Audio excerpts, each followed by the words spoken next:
Hello everyone, welcome back. I hope you're having a positive and productive day so far. I'm Kel with the Planner Aisle, and today's video is a little different from the usual.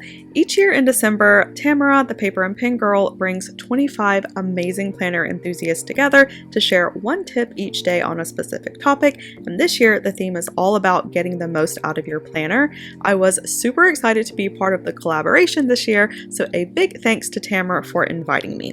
My tip for day 18 for how to get the most out of your planner is doing more with less. I feel like December is the perfect month to kind of take a step back and reset and really assess what worked well this year and how we can simplify our routines as we prep for 2026. And one of the best ways to do that is by minimizing distractions and prioritizing intention over complexity. In that spirit, I thought that today I'd share 5 tips that I've used in my day-to-day to ensure that I'm getting the most out of my planner while keeping things simple and focused for the new year. If you have any questions, let me know in the comments, and I hope you enjoy the video. Without further ado, let's hop in.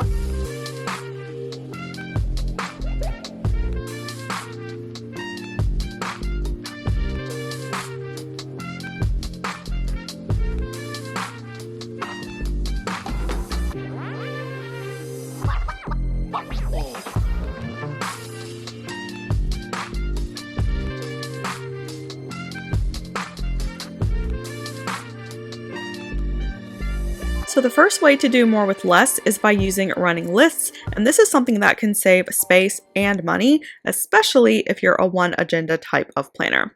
So running lists work to help consolidate information on one page. It also helps you avoid duplicating tasks or events and can limit the number of additional inserts you need to purchase. And this happens the most when you're setting up your planners and creating lists or trackers. A lot of times we lean towards having separate lists for each area or subcategory that we're tracking. And sometimes, if you have a lot of things that you're tracking, it can take more time to find the information you need. So for example, let's say you need to make work or project lists for goals, ideas, reminders, tasks, and priorities. You can have a page for each or even group 2 together on a page, meaning that you would have a separate list for each page or a dual list if you do group 2 together. While that lets you see each area as a whole, depending on how much detail you have, you may need to flip a page or even multiple pages to see all of your data. And depending on what your categories are, you may have to rewrite your data as well. If this is a method that you're currently using and you want to simplify things, you can convert that to a running list and have one insert for each category and use a highlighter or other methods to help you differentiate between each one or highlight its priority level. That way, one page can serve multiple functions and you end up with a much more intentional spread. One area where you really see this benefit is in finance and budget planners, especially with expense trackers. A lot of expense logs are designed to track categories individually, which limits how much you can put in each box. And while this does organize your expenses and it can work for less complex budgets, the downside is that it's very easy to run out of space if you have a lot of changes in one category. If you switch to a running list, you don't have to worry about that because your categories can be coded however you wish. And it's something that can apply to so many areas of planning, essentially wherever you use lists in your routine.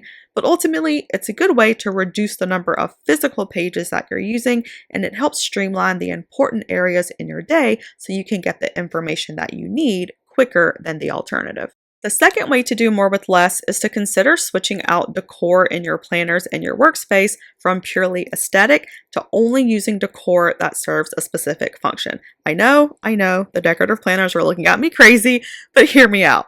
So if your goal is to minimize distractions so you can get more accomplished throughout your day, then it may be a good practice to structure your agenda build to match the purpose of your planner. If you like decorating, it doesn't mean that you shouldn't. It just means that instead of loading your planner with accessories and things just because you can, it can save time and have more of an impact if that decor that you do add to your agenda serves a purpose in the space that it's in. So let's say that you're setting up your budget planner and you have a ton of accessories that you recently purchased that you want to use.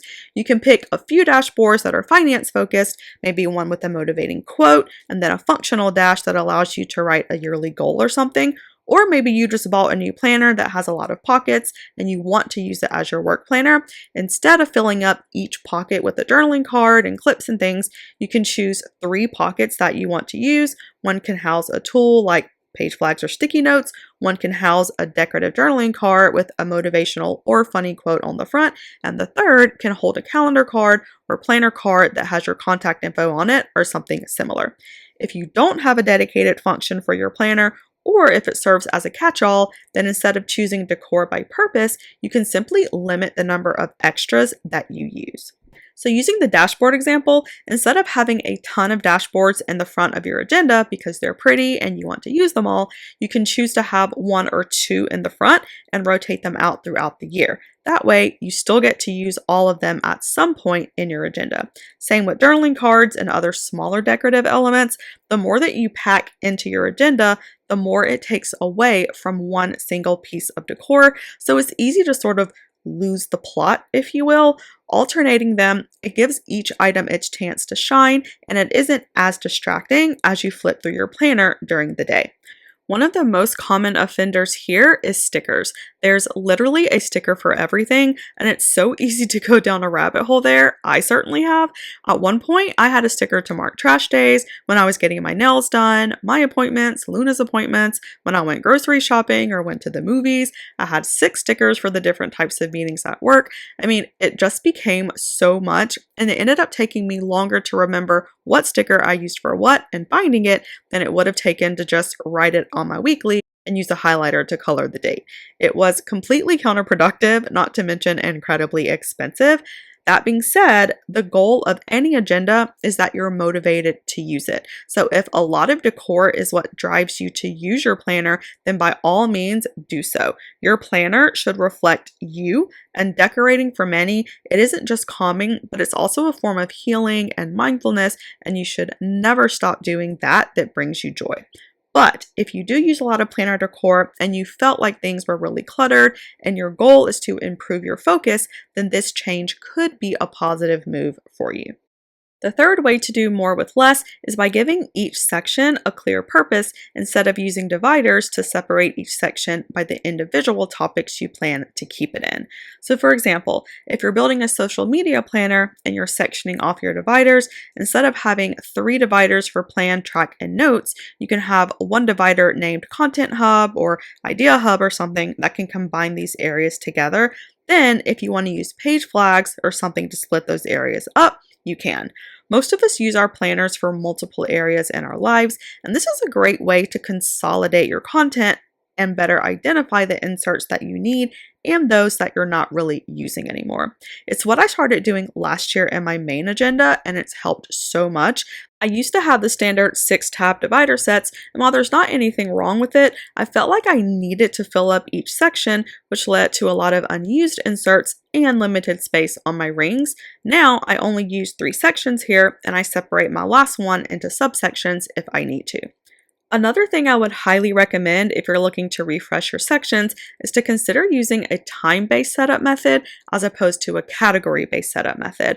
And basically, that's where you're breaking apart your sections into quarters, months, weeks, or seasons instead of by function, which would be like home, work, personal, finance, and any other categories that apply to you.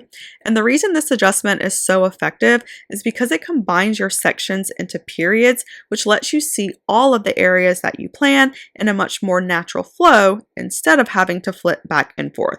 We don't live life in categories, it's lived in time. So having that all-in-one approach, it allows your plans to match what your day looks like with clarity and without losing functionality. So using myself as an example, my everyday carry is my main agenda and it functions as my catch-all planner. Looking at my monthly, this is where I plan work, personal, and business tasks, and I use colors, stickers, and other methods to differentiate the categories. That way, I can use one insert for all of my primary needs instead of having a monthly overview for work, one for home, and so forth and so on. You can still have supplemental planners if that works for you, but sectioning your planner by time periods is an excellent way to see your most important tasks for all areas of your life without having to include more inserts. The fourth tip is arguably the most important as we enter a new year, and that is auditing your planner.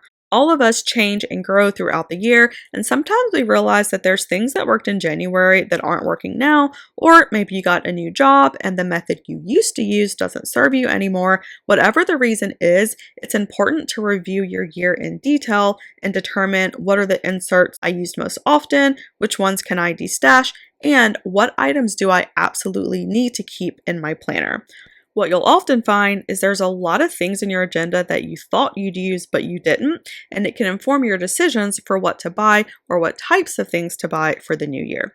Your planner should always evolve with you and should always be inviting so you use it consistently. Otherwise, you run the risk of having a planner that looks nice but doesn't really fit your routine in your stage of life, and then you end up not using it. Not to mention, you can end up wasting a lot of money as well. Here's a few questions that you can think about when determining what stays and what goes for 2026, but auditing your planner and having that honest conversation with yourself is the best way to ensure that you build a planner that fits your needs specifically and that it's curated with only the essentials to move your day forward. The fifth tip when it comes to doing more with less is repurposing or reusing what you have, and this is probably one of the most difficult ones for me. I love the new and shiny things. Each time a planner shop makes a new dashboard or an insert that speaks to me, I immediately want to buy it, but we don't need every new planner accessory or cover or dashboard or whatever the case may be, and it's much more cost effective to use what you already have if you can. I see this the most with tools and accessories, sticky notes and page flags being a big one. Although sticky notes are great and I use them all day, every day, I also have a drawer full of dozens that are sitting there waiting to be used, and I've made it my goal to not purchase another sticky note until I've used all of the ones that I have. I mentioned this a little bit earlier, but stickers also fall into this category. Sometimes you buy a new set or color and the others just get left behind. Instead of purchasing an entirely new set, you can review the ones that you have and explore other ways or areas in your planning routine where you can use them. A good option if you're a multi-planner fan or if you plan outside of your agendas, so maybe you have a wall calendar or a desk calendar or something, you can use your outdated stickers there and keep your themed stickers with your in-use agenda so your color theme stays consistent. The biggest offender here, though, is by far pens and highlighters and other writing utensils. I don't know how we ended up with so many pens over the years. I feel like they fall out of the sky, but my God, I have more than I'll ever need. And even if you're a pen enthusiast, I still feel like it's one of those accessories where it's easy to buy them and put them away and then forget what you bought. And that kind of goes back to the planner audit and determining what you truly need and then making an actionable plan to not only declutter where you can, but also to limit how much new stuff that you're buying. Another way to reduce spending and minimize clutter is by repurposing your planner items or older dashboards and inserts. It's a good way to sort of add a different design component to your space while working with what you have.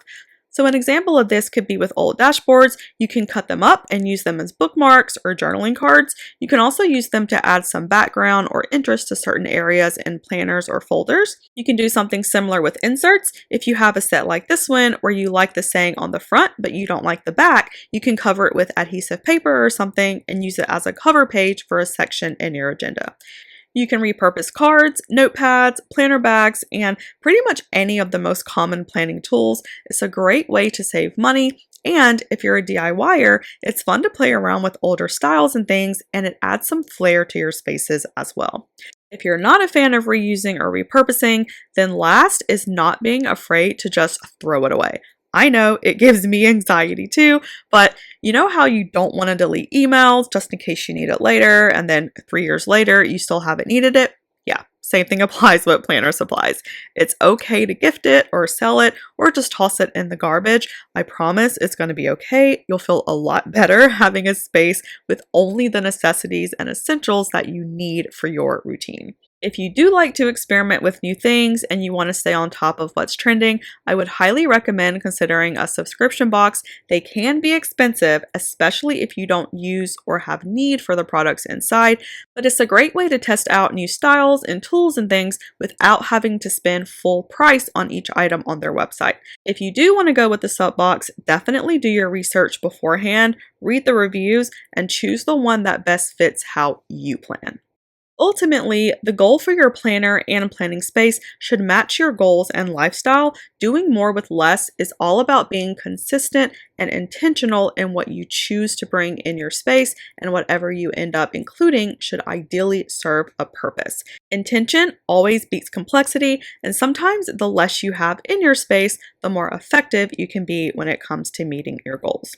I hope this video was helpful. If it was, please hit that like and subscribe button. It helps my channel out a lot. And if you haven't done so already, head over to Tamara's channel, The Paper and Pen Girl, and give her a follow, as well as the other 25 planner participants this year. Don't forget to follow me over on Instagram for more planner tips and inspo, sending positive vibes your way. Until next time, stay safe and have a wonderful rest of your day.